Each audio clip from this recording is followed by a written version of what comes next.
Alice, je ne comprends pas, cette femme, c'est elle qui est venue me chercher, elle était hyper intéressée, je lui ai dégainé ma carte du parfait gentleman, et ben figure-toi que ça ne l'a pas fait. Pourquoi ? Qu'est-ce qui s'est passé? Eh bien, je vous explique tout, ça va peut-être vous faire râler, mais vous avez besoin que je vous rappelle comment ça fonctionne, la séduction et les relations hommes-femmes aujourd'hui. Bonjour à tous et bienvenue sur Le Coin Séduction d'Alice Bergelac.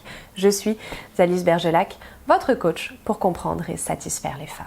Aujourd'hui, une vidéo que je pense un petit peu plus posée, qui sera aussi normalement un petit peu plus courte, qui va me permettre de vous rappeler comment ça fonctionne aujourd'hui, les rapports hommes-femmes, qui va me permettre de vous rappeler que le gentleman, c'est bien, mais c'est un petit peu daté, c'est plus trop d'actualité, ou en tout cas pas avec toutes les femmes, pas avec la majorité des femmes d'aujourd'hui. Si vous la jouez gentleman, romantique, etc., bien sûr que vous montrez à cette femme que vous avez des qualités qui sont très hautes, des qualités qui sont également très recherchées et très appréciées. Ça, c'est incontestable. Ne pensez pas que les femmes ne vont pas apprécier vos qualités comme le respect, la galanterie, votre capacité à être attentionné, votre serviabilité, votre dévouement, etc., votre gentillesse globalement. Tout ça, ce sont des qualités que les femmes aiment, recherchent, ça ne fait pas de doute. Mais est-ce que ce sont des qualités qui aujourd'hui sont considérées comme séduisantes? Eh bien, plus vraiment. Et c'est ça qui peut être un petit peu déroutant pour vous en réalité. Bien sûr, marquer le coup, débarquer, faire un truc hyper romantique, hyper gentleman, hyper galant, ça peut surprendre, ça peut marquer le coup et ça peut évidemment faire plaisir. Là, ça fait plaisir parce que c'est une rupture de pattern, c'est quelque chose qui est surprenant et hop, ça attire l'attention, ça attire la curiosité. Mais avoir cette attitude globale, générale, tout au long de votre démarche de séduction, c'est une démarche qui est trop lente, si vous voulez, et c'est une démarche qui prend les choses à l'envers. La lenteur, c'est bien, on vous dit toujours il faut prendre son temps, etc., etc., mais c'est pas parce qu'on vous dit qu'il faut prendre le temps que les gens en prennent le temps. Et je pense que vous vous en êtes rendu compte, nous sommes dans une société où tout va toujours plus vite, on est dans une société qui cultive l'immédiateté et donc l'intolérance à la frustration également. C'est le tout de suite maintenant, on évolue comme ça, on prend cette habitude de je veux quelque chose, il me le faut rapidement, je ne suis plus capable d'attendre longtemps, je ne suis plus capable de me délecter de ce temps d'attente, de ce temps de suspense. Il est important, mais il a tendance beaucoup à se raccourcir ou surtout il a besoin de rester, mais il a besoin d'être parsemé de petits éléments un petit peu plus forts en émotion, si je puis dire. Alors en réalité, qu'est-ce qu'on va vous reprocher? On va certainement pas vous reprocher de vouloir être respectueux, de vouloir prendre votre temps, de vouloir prendre le temps de connaître la personne, la personnalité que vous avez en face. On va pas vous reprocher de vouloir créer un lien, d'être gentil, serviable, etc., attentionné. Pas du tout. Il n'est pas là le reproche. Ce qu'on va vous reprocher, c'est que ça manque un petit peu de piquant là-dedans. Et ouais, parce qu'on est aussi dans une société aujourd'hui qui recherche le piquant. Quand je parle d'intolérance à la frustration, c'est qu'on veut très rapidement aller au bout des choses. Mais on le sait, aller tout de suite au bout des choses, c'est pas top non plus. Donc en fait, avant d'arriver au bout des choses, la conclusion logique, qui est quoi la conclusion logique? Le rapprochement physique, c'est ça, l'extase de la fin de la séduction, de la fin de cette première période de séduction. C'est ça la finalité. On a envie d'y aller, mais on ne se sent pas capable d'y aller tout de suite non plus. Alors qu'est-ce qu'il faut? Il faut des petites piqûres un petit peu juste avant, là, des petites touches qui montent au niveau moi j'ai mis en haut, mais ça peut être dans le ventre, c'est où vous voulez. Bref, il vous faut des petites choses qui vous donnent envie vraiment d'aller jusqu'à cet objectif et qui vous fassent patienter. Des petits échantillons de passion, si vous voulez, avant que le rapprochement physique ultime enfin puisse arriver. Et c'est ça en fait que beaucoup vont commencer à reprocher à l'attitude du gentleman aujourd'hui, c'est qu'il fait trop durer et qu'il n'y a pas les petites touches avant. Donc en fait, on tombe assez facilement dans de l'ennui, dans de la lassitude. Et là, soit vous avez une femme en face de vous qui va, elle, à votre place, prendre les choses en main et vous secouer un petit peu, vous tendre des perches, etc. tant mieux si c'est le cas, ce serait ce qu'on pourrait attendre théoriquement. Si ce n'est pas le cas, vous avez simplement une femme qui va perdre patience, qui va aller chercher à droite à gauche justement ces émotions qu'elle cherchait avec vous. Vous avez une femme aussi tout simplement qui peut décider de mettre fin à l'histoire parce qu'elle estime que du coup vous n'êtes pas assez passionné pour elle. Je vous parle de passion depuis le début. Pourquoi je vous en parle ? Parce que justement, c'est là qu'il y a eu une inversion de l'ordre des choses. Là, je vous disais que vous partiez dans l'optique de d'abord gentleman, on se découvre, pour arriver à la passion, à l'intimité, pour arriver vraiment à ce truc très fort. Donc, globalement, ça paraît logique. On part de la grosse base, là, tranquille, pour affiner et pour arriver à quelque chose de plus intime. Figurez-vous que ça se passe plus franchement comme ça aujourd'hui. Je vous parle de passion depuis tout à l'heure, mais alors pourquoi ? Eh bien parce que c'est devenu le centre de nos rapports de séduction aujourd'hui. Et c'est ça qui parfois peut être perturbant. À la fois on vous dit il faut surtout pas aller trop vite, il faut pas précipiter les choses, etc. parce qu'on tombe effectivement assez facilement soit dans le malaise, soit dans l'agression carrément. Donc c'est un petit peu dommage, vous êtes d'accord avec moi. Et c'est vrai aussi que fut un temps, ce rapprochement physique, cette passion, on s'abandonnait enfin à cette passion quand toute la phase d'amour courtois était passée.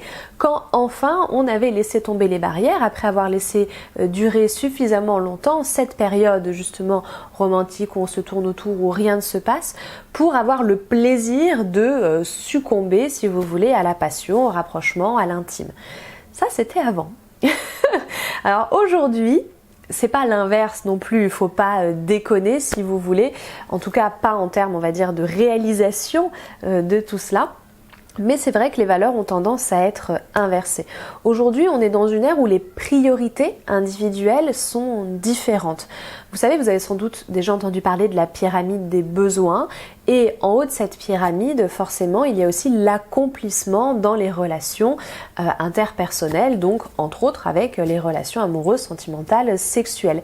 Eh bien, figurez-vous que tout en haut encore de cette pyramide, au-dessus de ça, aujourd'hui se place quelque chose de nouveau que nos ancêtres préhistoriques étaient bien loin de connaître, c'est le développement personnel. Tout en haut de cette pyramide-là, on a l'être humain, égoïste que nous sommes, qui cherche aussi, quand le reste est suffisamment comblé, suffisamment stable, à se développer personnellement, à se sentir bien, à combler du coup ses intérêts égoïstes. Quand vous êtes face à une femme qui est stable, qui est accomplie dans à peu près tous les domaines de sa vie, ce qu'elle va chercher en priorité donc, c'est pas votre romantisme qui apporte une forme de stabilité, c'est ce qu'il y a encore au-dessus. C'est ce petit piquant, c'est ce truc qui est grisant, c'est ce truc qui est très très très fort en émotion, qui vaut pas grand chose sur le long terme puisqu'on est d'accord que c'est quelque chose qui est ancré dans le présent.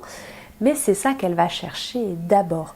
Aujourd'hui, une bonne partie des gens, en tout cas dans notre société à nous, une bonne partie des gens vont d'abord chercher le petit pic. Là, donc dans le ventre, dans la poitrine, où vous voulez, ils vont d'abord chercher à avoir les papillons, à avoir le petit coup de « Oh, ça m'excite un peu cette situation », vous voyez ? Les gens vont avoir besoin de ça d'abord pour ensuite s'adonner plus à la lenteur du côté gentleman, du côté romantique de la situation et de la relation.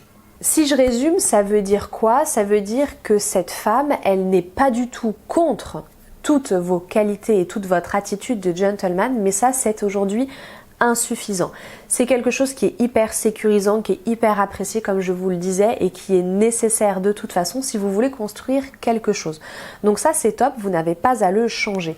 Mais il faut inclure à tout cela un petit peu plus d'audace dans vos approches, un petit peu plus de rapprochement physique, toutes ces petites choses qui permettent d'activer le circuit de la passion.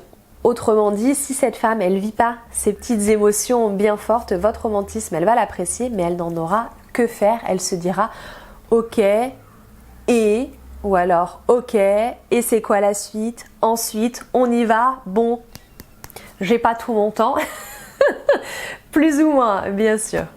J'ouvre une parenthèse, notamment pour tous ceux qui ont lu Lois et secrets de la séduction naturelle, donc qui est un de mes livres numériques que vous retrouvez sur l'espace formation.